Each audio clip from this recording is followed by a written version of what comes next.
Assalamualaikum warahmatullahi wabarakatuh.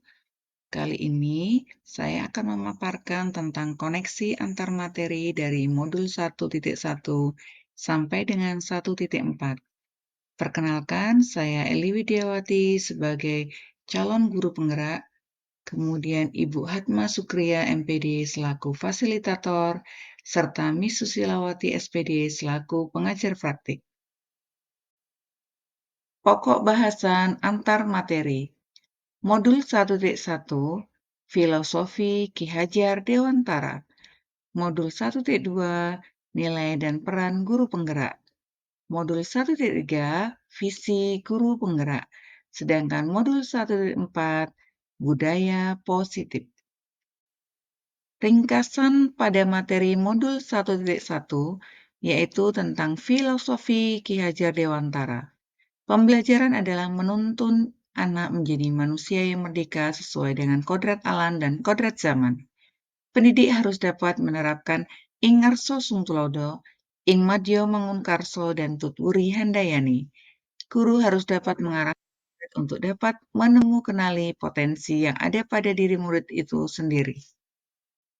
Selanjutnya pada modul 1.2, nilai dan peran guru penggerak. Adapun nilai guru penggerak yang harus dimiliki yaitu terdapat 5 poin. Yang pertama yaitu berpihak pada murid, mandiri, reflektif, kolaboratif, dan inovatif.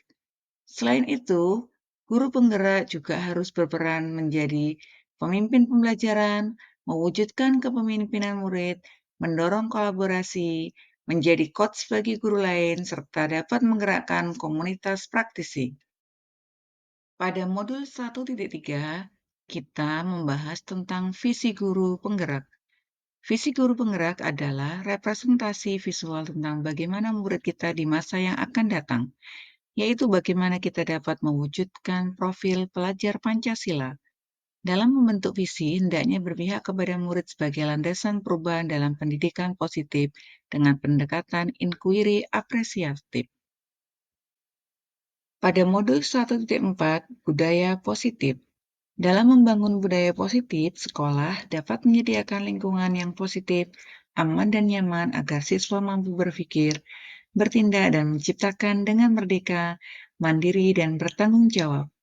Bapak Ki Hajar Dewantara menyatakan bahwa untuk menciptakan siswa yang merdeka, maka syarat utamanya harus mempunyai disiplin yang kuat, yaitu disiplin diri yang berasal dari motivasi internal atau dari dalam diri sendiri.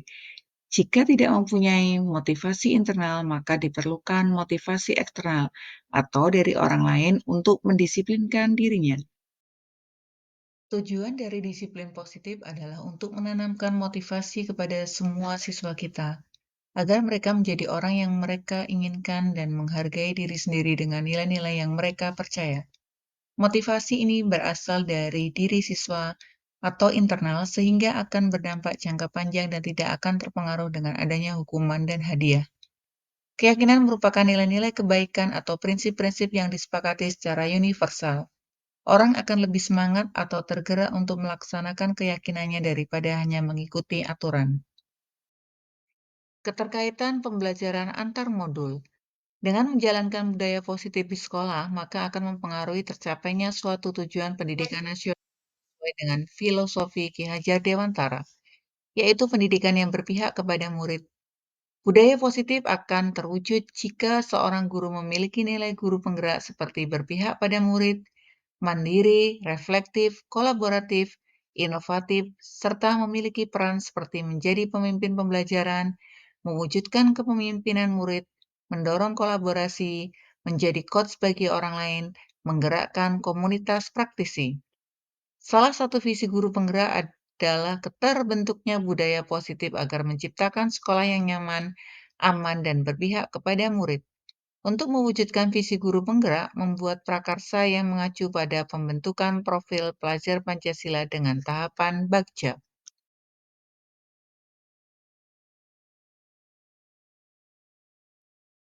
Ringkasan pertama tentang disiplin positif. Disiplin positif merupakan pendekatan mendidik murid untuk melakukan kontrol diri dan pembentukan kepercayaan diri.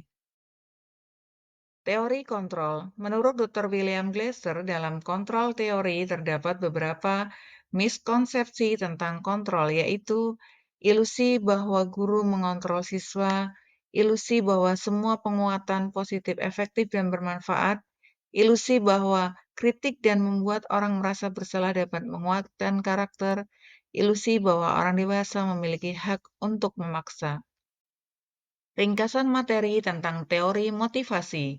Terdapat tiga motivasi perilaku manusia menurut Diana Goosen, yaitu satu, untuk menghindari ketidaknyamanan atau hukuman, dua, untuk mendapatkan imbalan atau penghargaan dari orang lain, tiga, untuk menjadi orang yang menghargai diri sendiri dengan nilai-nilai yang mereka percaya.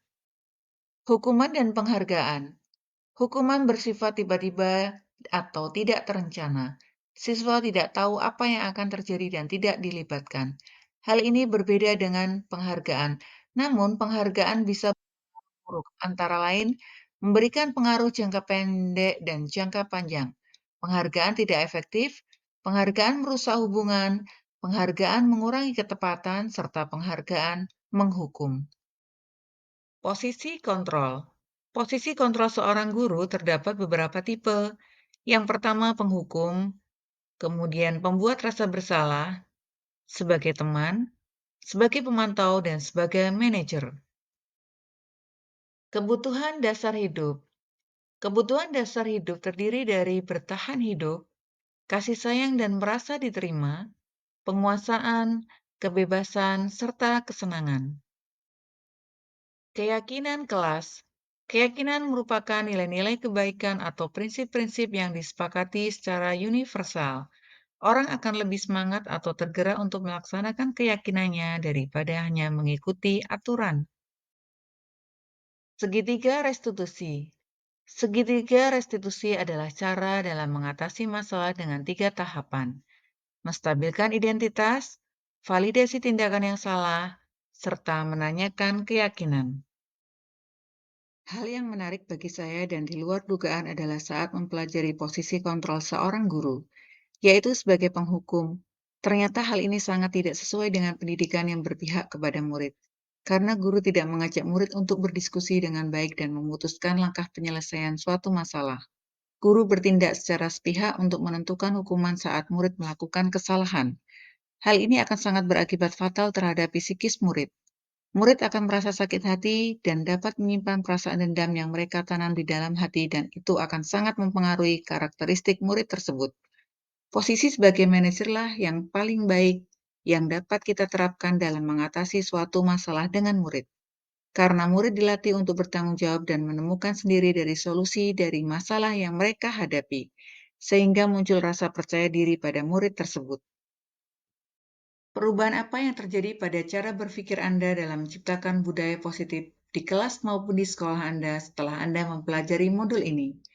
Perubahan yang terjadi, saya merasa bersalah karena apa yang saya lakukan selama ini adalah di posisi penghukum dan membuat murid merasa bersalah. Setelah belajar modul ini menyadarkan saya bahwa posisi manajerlah yang paling tepat dengan menerapkan segitiga restitusi.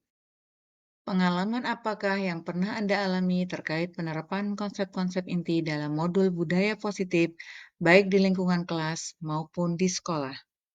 Saya menerapkan posisi kontrol manajer dengan tahapan segitiga restitusi saat menangani siswa kelas 8D yang membolos pada jam pelajaran saya.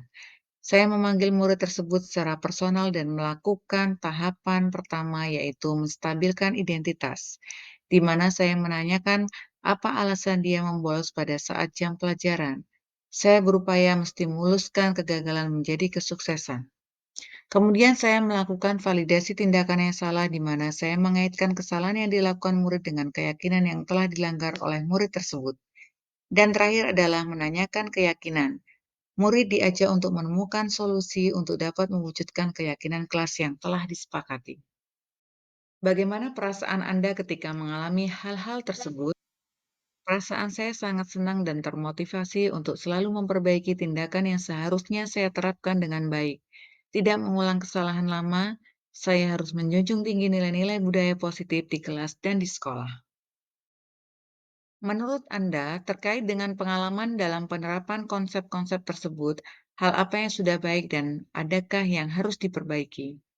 Dalam menghadapi murid dengan berbagai permasalahan, saya mencoba menerapkan kontrol sebagai manajer.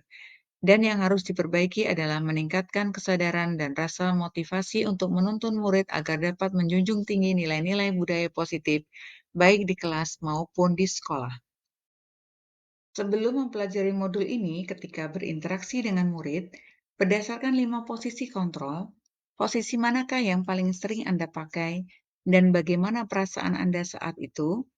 Setelah mempelajari modul ini, posisi apa yang Anda pakai dan bagaimana perasaan Anda sekarang? Apa perbedaannya?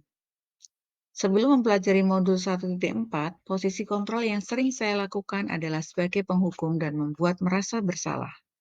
Perasaan yang saya alami pada saat itu adalah senang karena saya pikir dengan memberikan hukuman, maka murid akan menjadi jera. Setelah mempelajari modul ini, posisi yang saya lakukan adalah sebagai manajer, yaitu dengan menerapkan langkah segitiga restitusi. Perasaan saya sekarang adalah merasa bersalah, ternyata yang saya lakukan sebelumnya adalah kesalahan besar yang saya lakukan kepada murid saya. Sekarang saya menyadari bahwa murid juga mempunyai hak untuk mendapatkan solusi terbaik dari permasalahan yang mereka alami. Kita tidak boleh membuat keputusan sendiri, sehingga ada hati murid yang tersakiti. Sebelum mempelajari modul ini, pernahkah Anda menerapkan segitiga restitusi? Ketika menghadapi permasalahan murid Anda, jika iya, tahap mana yang Anda praktekkan dan bagaimana Anda mempraktekannya?